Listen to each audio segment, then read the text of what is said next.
Dear students, अब तक हमने स्पेक्ट्रोस्कोपी के बारे में बात कर रहे थे प्रीवियस लेक्चर्स में। उनमें अब तक हमने आईआर स्पेक्ट्रोस्कोपी के बारे में क्या पढ़ा है कि आईआर स्पेक्ट्रोस्कोपी का रीज़न क्या है, किस रीज़न में इलेक्ट्रोमैग्नेटिक स्पेक्ट्रम के किस रीज़न को इंफ्रारेड रीजन बोलते हैं। और जब भी कोई मॉलिक्यूल है, ऑर्गेनिक मॉलिक्यूल या कोई भी इनऑर्गेनिक मॉलिक्यूल भी अगर है, अगर उनमें कोवलेंट बॉन्ड है तो उन मॉलिक्यूल्स की इंट्रैक्शन जब हम इलेक्ट्रोमैग्नेटिक रेडिएशन की इंफ्रारेड रीजन के साथ करवाते हैं या फिर हम इलेक्ट्रोमैग्नेटिक रेडिएशन के साथ करवाते हैं तो कोवलेंट बॉन्ड कंटेनिंग अगर कोई मॉलिक्यूल है तो वो इंफ्रारेड रीजन की रेडिएशन को अब्जॉर्ब करता है। और इंफ्रारेड रीजन की रेडिएशन को अब्जॉर्ब करके वाइब्रेशनल ट्रांजिशन होती है।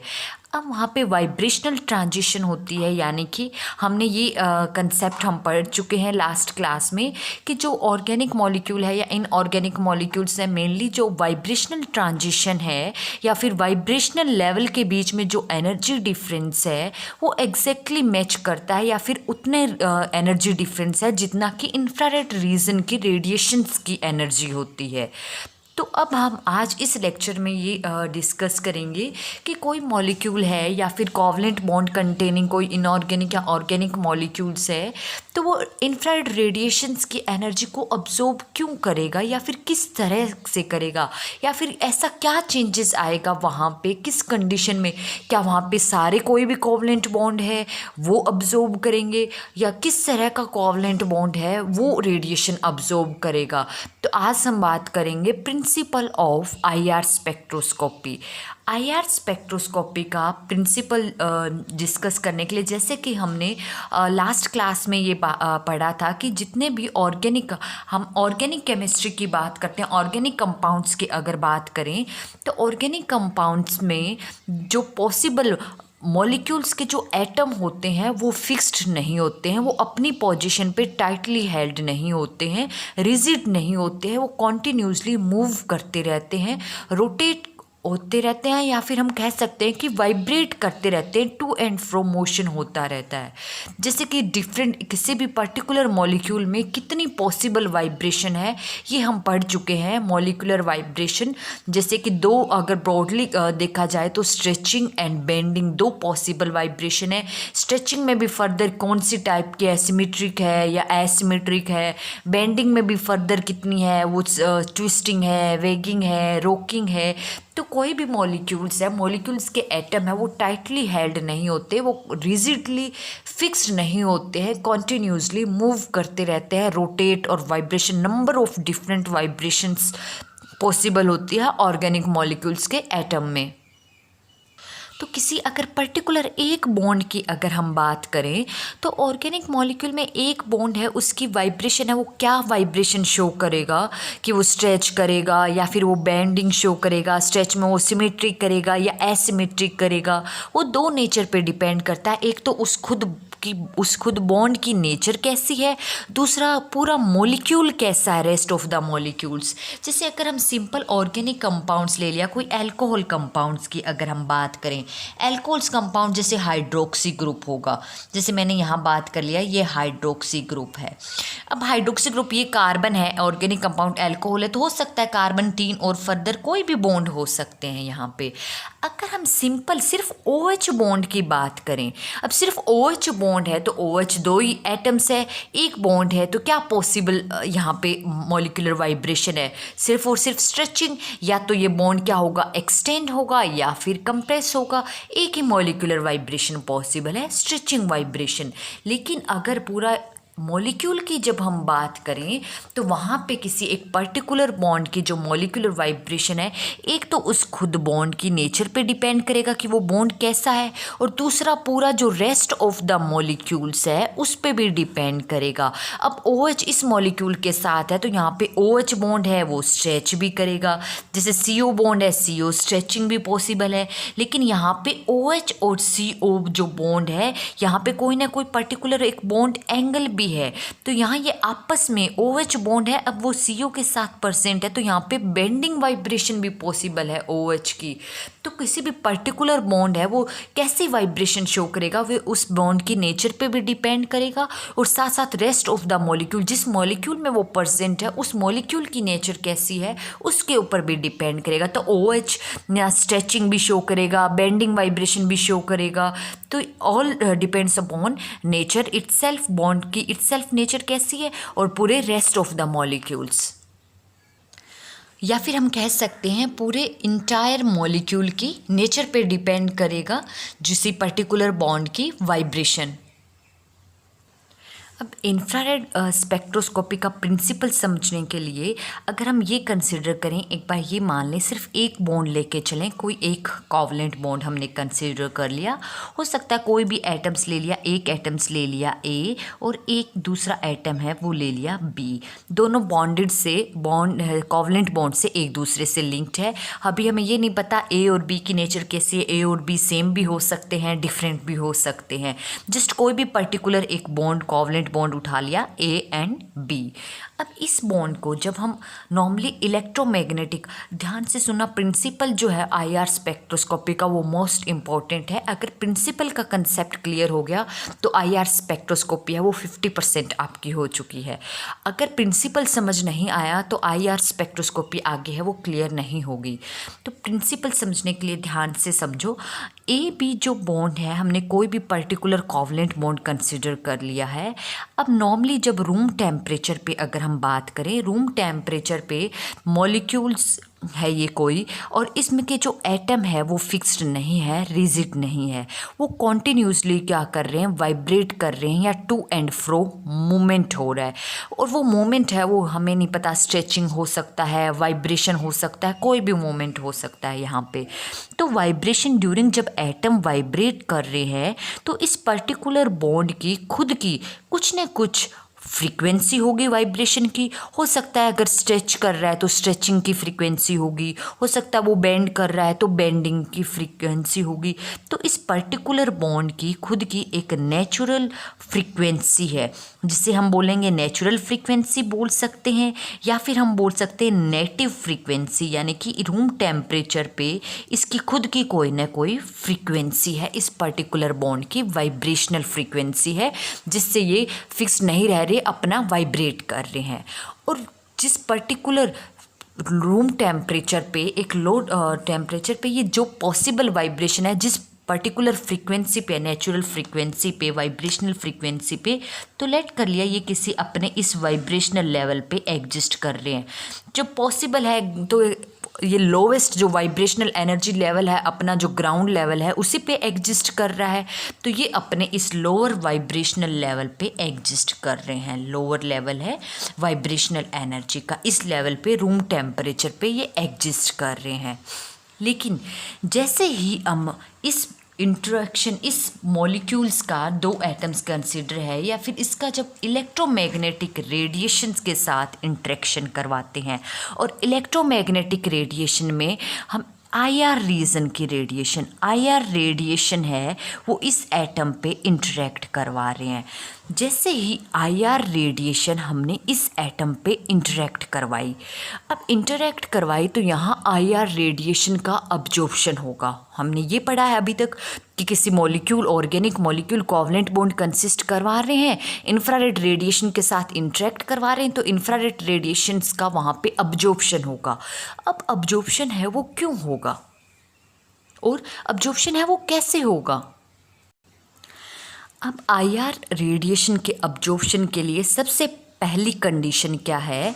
कि जो इस पर्टिकुलर बॉन्ड की वाइब्रेशन है, इस बॉन्ड की जो नेचुरल फ्रीक्वेंसी या नेटिव फ्रीक्वेंसी के अगर एग्जैक्टली मैच करती हुई IR रेडिएशन आ रही है। अब IR रेडिएशन से अब हम सोर्स यहाँ पे ले रहे हैं, तो ऐसा तो है नहीं कि हम सिर्फ एक पर्टिकुलर फ्रीक्वेंसी की इंफ्रारेड रेडिएशन डाल रहे हैं। हमने प्रीवियस क्लास में ही पढ़ा है कि इंफ्रारेड रेडिएशन का जो पूरा रीज़न है वो कितना होता है,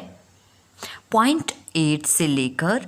200 माइक्रोमीटर तक का रीज़न है। जब इतना इंफ्रारेड रेडिएशंस का सोर्स हम ले रहे हैं तो इसमें 0.9 की भी आ रही है, 10 माइक्रोमीटर की भी आ रही है, 20 माइक्रोमीटर की, 100 की, 150 की, पूरी इस रीजन की सभी इंफ्रारेड रेडिएशन आ रही है।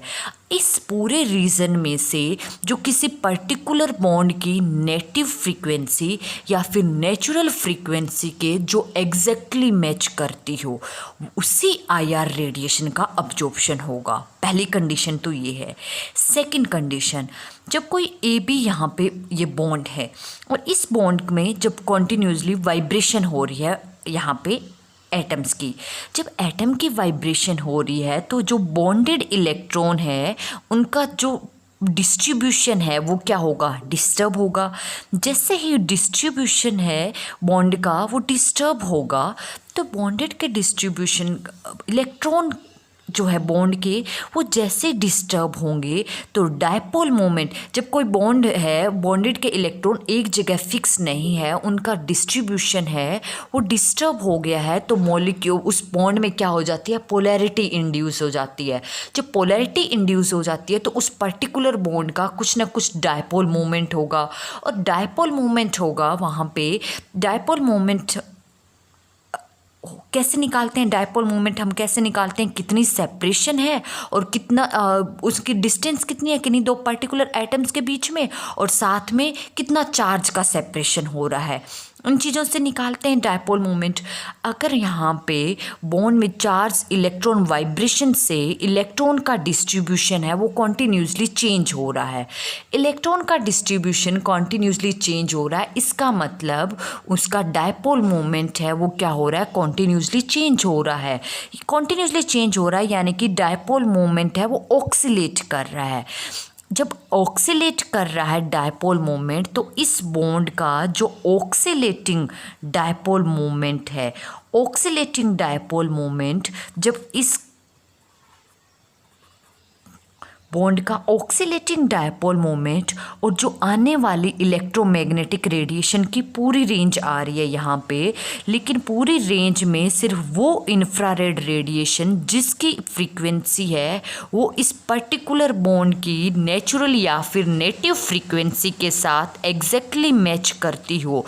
उस फ्रीक्वेंसी उस एनर्जी की रेडिएशन का इलेक्ट्रिक वेक्टर, इलेक्ट्रिक जैसे रेडिएशन इलेक्ट्रोमैग्नेटिक रेडिएशन है तो इसके पास दोनों इलेक्ट्रिक वेक्टर और मैग्नेटिक वेक्टर दोनों है, दोनों परपेंडिकुलर है, तो इस जो एग्जैक्टली मैच करती हुई फ्रीक्वेंसी आईआर फ्रीक्वेंसी आ रही है उस फ्रीक्वेंसी का इलेक्ट्रिक वेक्टर और जो हमारा बॉन्ड है जिस बॉन्ड की हम बात कर रहे हैं उसका ऑक्सीलेटिंग डायपोल मोमेंट, ये दोनों आपस में इंटरेक्ट करेंगे। जैसे ही ये दोनों इंटरेक्ट करेंगे, इंटरेक्शन होते ही यहाँ पे क्या होगा,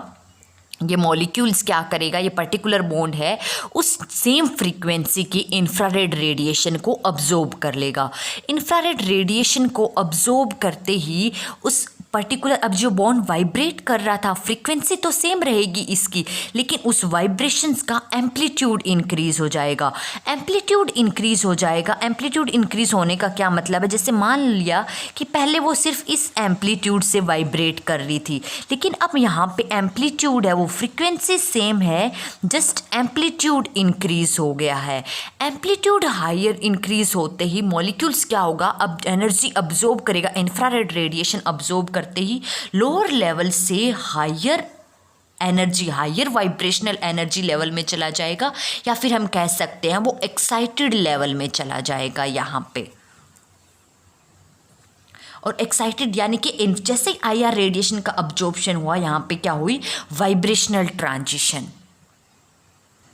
अब जो ये हायर लेवल है, इस हायर लेवल में जो वाइब्रेशन हो रही है, वाइब्रेशन की नेटिव या फिर नेचुरल फ्रीक्वेंसी तो सेम है, सिर्फ और सिर्फ क्या है, एम्पलीट्यूड हाई है, यहाँ पे एम्पलीट्यूड इंक्रीज हुआ है पहले से।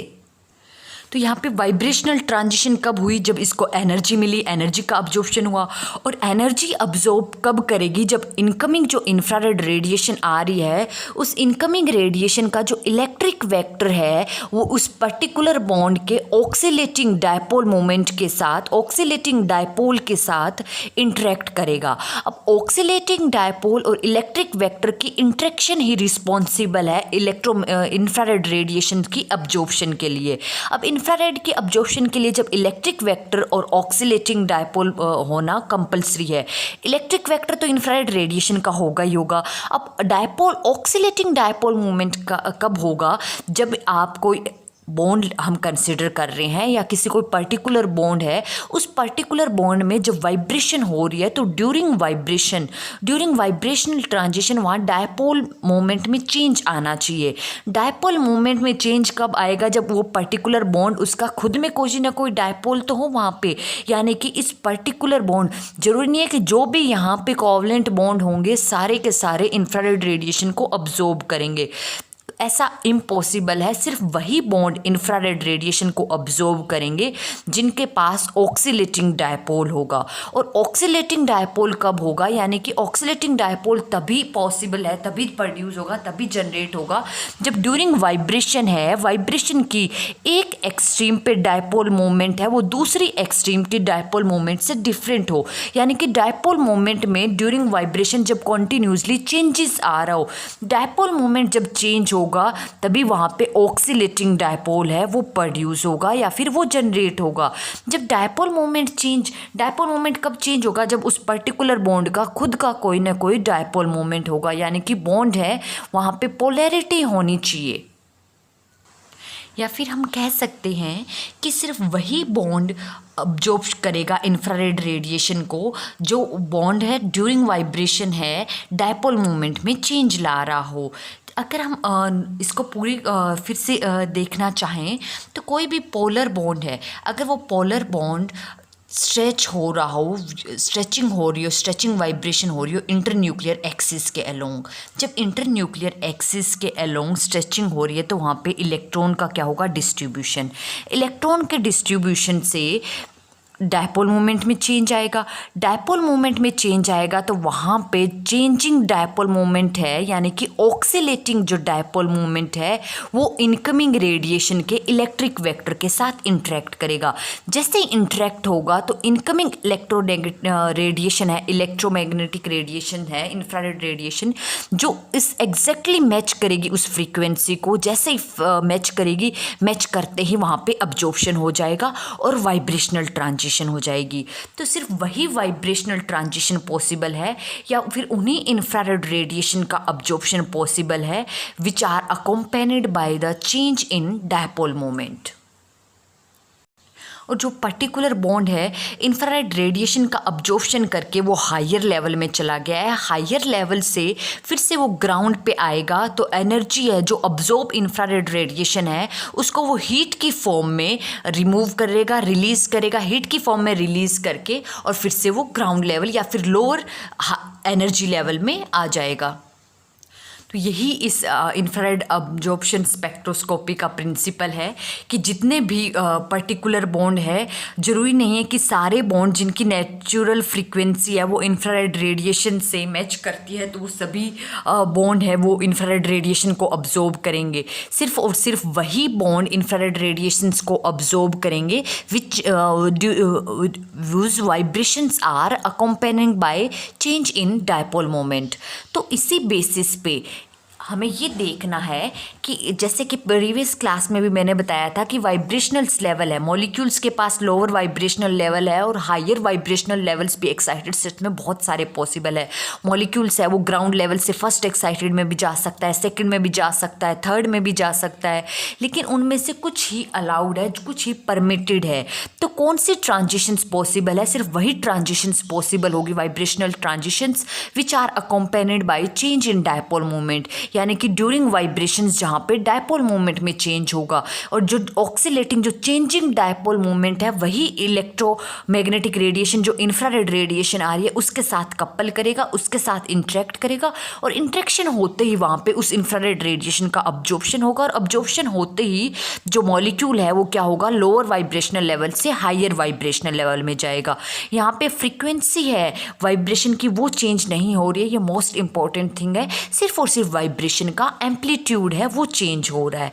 इसी बेसिस पे हम कह सकते हैं, हम बता सकते हैं कि कौन सी ट्रांजिशन है वो पॉसिबल है, कौन सी ट्रांजिशन पॉसिबल नहीं है। तो जो पर्टिकुलर ट्रांजिशन पॉसिबल है उसे हम बोलते हैं कि वो क्या है, इंफ्रारेड एक्टिव ट्रांजिशन है, और जो नहीं पॉसिबल है उन्हें हम बोलते हैं वो इंफ्रारेड इनएक्टिव ट्रांजिशन है। तो इंफ्रारेड एक्टिव कौन सी होगी transition, with those transition which are accompanied by change in dipole moment, जो डायपोल मोमेंट में चेंज आ रहा हो जिन ट्रांजिशन से, वही पॉसिबल है, वही उन्हें क्या बोलेंगे, वो कैसी है, इंफ्रारेड एक्टिव ट्रांजिशंस है। और जहाँ डायपोल मोमेंट में कोई चेंज नहीं आएगा उन्हें बोलेंगे इंफ्रारेड इनएक्टिव ट्रांजिशन है। वो ट्रांजिशंस है वो इंफ्रारेड रेडिएशंस के रीजन की रेडिएशंस है उनको अब्जॉर्ब ही नहीं करेगा, यानी कि वो ट्रांजिशंस है वो होगी नहीं इंफ्रारेड रीजन में। एग्जाम्पल के लिए अगर हम बात करें, जैसे कुछ सिमेट्रिक बॉन्ड होते हैं, सिमेट्रिक बॉन्ड की अगर हम बात करें,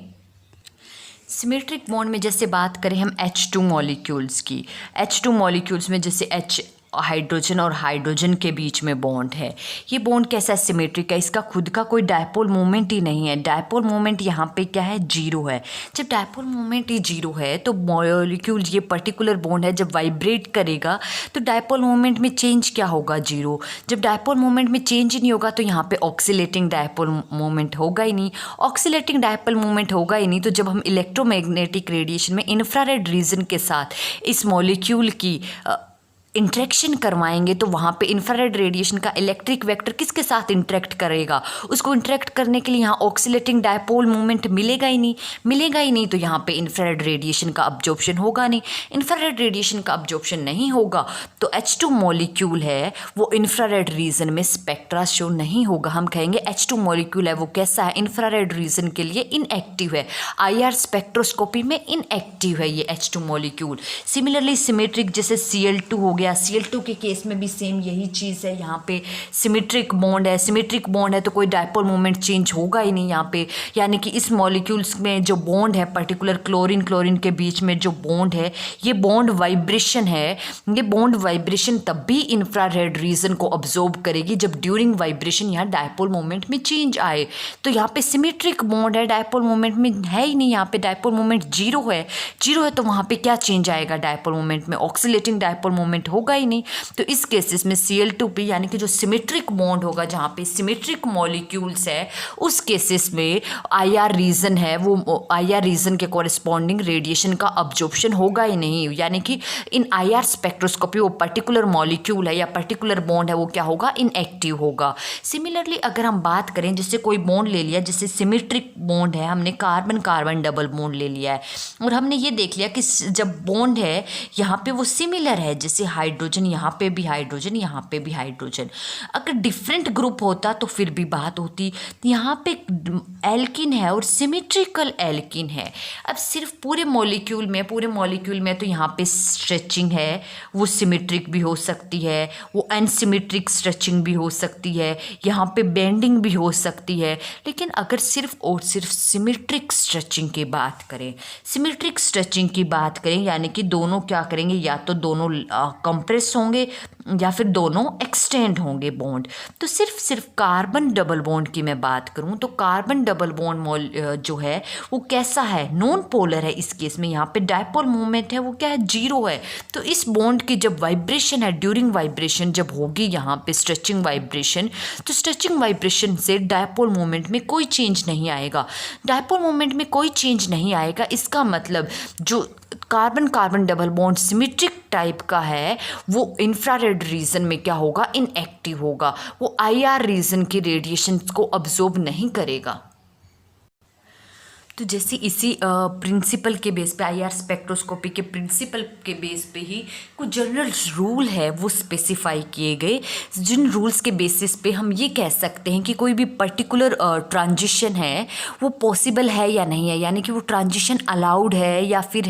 फॉरबिडन है, या फिर हम ये कह सकते हैं कि कोई भी पर्टिकुलर वाइब्रेशनल ट्रांजिशंस है वो आईआर के में एक्टिव है या नहीं है, हम कैसे बता सकते हैं। तो इन्हीं आईआर स्पेक्ट्रोस्कोपी के प्रिंसिपल के बेस पे कुछ रूल डिज़ाइन किए गए हैं जिसे बोलते हैं सिलेक्शंस रूल। तो उन्हीं रूल्स के अकॉर्डिंग, सिलेक्शंस रूल्स के अकॉर्डिंग क्या कहते हैं कि किसी मॉलिक्यूल्स में जो पर्टिकुलर वाइब्रेशंस हो रही है, अगर वो वाइब्रेशन उस मॉलिक्यूल के सेंटर के विद रिस्पेक्ट टू सिमेट्रिक है, अगर सेंटर के विद रिस्पेक्ट टू सिमेट्रिक है तो वो आईआर में क्या होगी, इनएक्टिव। अगर वो वाइब्रेशन सेंटर के विद रिस्पेक्ट टू सिमेट्रिक नहीं है, यानी कि सेंट्रोसिमेट्रिक नहीं है वो पर्टिकुलर वाइब्रेशन, तो वो आईआर में क्या होगी, एक्टिव होगी। जैसे एग्जाम्पल के तौर पे अगर हम देखें, जैसे हाइड्रोजन मॉलिक्यूल है, हाइड्रोजन मॉलिक्यूल में सेंटर है वो क्या है, ये है, क्लियर है। अगर यहाँ पे इस बॉन्ड के अबाउट हम स्ट्रेचिंग, बेंडिंग तो यहाँ पॉसिबल ही नहीं है, स्ट्रेचिंग की बात करें तो स्ट्रेचिंग के विब्राइज थ्रू इस सेंटर के विद रिस्पेक्ट टू सिमेट्रिक है, सिमेट्रिक है, तो ये हाइड्रोजन मॉलिक्यूल वाइब्रेशंस है, वाइब्रेशनल ट्रांजिशन है, वो क्या होगी, आईआर में इनएक्टिव। सिमिलरली यहाँ पे अगर कार्बन कार्बन डबल बॉन्ड की बात करें तो with respect to centre symmetric है, स्ट्रेचिंग है, वो कैसी है, वाइब्रेशनल है, वो कैसी है, सेंट्रोसिमेट्रिक है, तो सेंट्रोसिमेट्रिक वाइब्रेशंस है वो आईआर में क्या होगी, इनएक्टिव होगी। सिमिलरली अगर हम कार्बन कार्बन ट्रिपल बॉन्ड की बात करें, जैसे अगर सेम है यहाँ पे हाइड्रोजन हाइड्रोजन, तो विद रिस्पेक्ट टू सेंटर अगर सिमेट्रिक है, वाइब्रेशन सिमेट्रिक है, तो वो क्या होगी, आईआर में इनएक्टिव होगी। ऐसे ही अगर हम कार्बन डाइऑक्साइड की बात करें, कार्बन डाइऑक्साइड में अगर मैं बात करूं स्ट्रेचिंग वाइब्रेशन और कौन सी सिमेट्रिक स्ट्रेचिंग वाइब्रेशन की बात करूं, तो सिमेट्रिक स्ट्रेचिंग का मतलब है या तो कार्बन डाइऑक्साइड्स की जो कार्बन ऑक्सीजन डबल बॉन्ड या तो दोनों एक्सटेंड होंगे या फिर दोनों कंप्रेस होंगे। तो ये सिमेट्रिक जो स्ट्रेचिंग है ये विद रिस्पेक्ट टू सेंटर कैसी है, with respect to centre, centre क्या है यहाँ पे कार्बन के पास, तो सेंटर के विद रिस्पेक्ट टू कैसी है, दोनों सिमेट्रिक है, या तो दोनों एक्सटेंड होंगे या दोनों कंप्रेस होंगे। तो ये जो वाइब्रेशन है ये आईआर में क्या होगी, इनएक्टिव होगी। तो वाइब्रेशन सिलेक्शन रूल्स के अकॉर्डिंग हम क्या कह सकते हैं कि किसी भी पर्टिकुलर मॉलिक्यूल्स में या पर्टिकुलर वाइब्रेशन है कोई किसी मॉलिक्यूल में, वो आईआर एक्टिव है होगी या फिर आईआर इनएक्टिव होगी। वो कैसे बता सकते हैं कि कोई भी वाइब्रेशंस है, vibrations which are सेंट्रोसिमेट्रिक,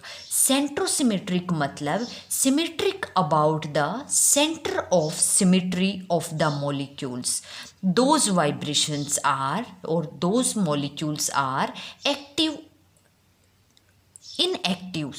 those molecules are inactive in the IR spectroscopy, but the vibrations or the transitions which are not centrosymmetric to the centre, या फिर हम कह सकते हैं which are not symmetric with respect to the centres, तो not symmetric होगी, then those vibrations are active in IR infrared region. तो ये सारे सब्सटेंस जो सिमेट्रिक होंगे विद रिस्पेक्ट टू सेंटर, ये आईआर रीजन में इनका कोई स्पेक्ट्रा नहीं आएगा, कोई पीक नहीं आएगी इनके रिस्पेक्ट में। जबकि जहाँ पे जो नॉन सेंट्रोसिमेट्रिक जैसे सिंपल NH बॉन्ड हो गया या फिर NO2 हो गया, N डबल बॉन्ड ओ, इनमें कहीं पे भी कोई सिंपल कार्बोनिल ग्रुप हो गया यहाँ पे, तो ये जहाँ पे इनकी जो वाइब्रेशंस है, चाहे आप स्ट्रेचिंग लो या फिर बेंडिंग वाइब्रेशंस लो, इन मॉलिक्यूल में कहीं पे भी जो वाइब्रेशंस है पॉसिबल, वो विद रिस्पेक्ट टू सेंटर के सिमेट्रिक नहीं है, यानी कि नॉन सेंट्रोसिमेट्रिक है। नॉन सेंट्रोसिमेट्रिक है तो इन मॉलिक्यूल्स की जो वाइब्रेशन है वो क्या होगी, आईआर में एक्टिव होगी, या फिर हम कहेंगे जो मॉलिक्यूल में इनके विद रिस्पेक्ट टू जो पीक आएगी वो बहुत स्ट्रॉन्ग आएगी। स्ट्रॉन्ग रेडिएशंस है, आईआर रीजन के अब्जॉर्प्शन रेडिएशन को स्ट्रांगली अब्जॉर्ब करेंगे ये non centrosymmetric functional group. Clear? So this is the principle of infrared spectroscopy. Infrared spectroscopy का प्रिंसिपल यही कहता है कि वाइब्रेशनल ट्रांजिशन है वो कब होगी, वाइब्रेशनल ट्रांजिशन है by absorption of infrared radiations होगी, और इंफ्रारेड रेडिएशन का अब्जॉर्प्शन तभी होगा जब इंफ्रारेड रेडिएशन का इलेक्ट्रिक वेक्टर है वो किसी पर्टिकुलर बॉन्ड के ऑक्सीलेटिंग डायपोल मोमेंट के साथ इंटरेक्ट करेगा। यानी कि ऑक्सीलेटिंग डायपोल मोमेंट है उसका इलेक्ट्रिक वेक्टर के साथ इंटरेक्शन ही रिस्पॉन्सिबल है या फिर मेन रीज़न है इंफ्रारेड रेडिएशन के अब्जॉर्प्शन का। और ऑक्सीलेटिंग डायपोल मोमेंट कब आएगा, जब डायपोल मोमेंट है वो ड्यूरिंग वाइब्रेशन है वो डायपोल मोमेंट चेंज होगा। सो द ट्रांजिशन यानी कि इंफ्रारेड रेडिएशन का अब्जॉर्प्शन है वो तभी पॉसिबल है जब डायपोल मोमेंट है वो चेंज होगा ड्यूरिंग वाइब्रेशंस। क्लियर है? In next lecture we will discuss how we can calculate the frequency or native frequency or natural frequency for a particular bond. Thank you.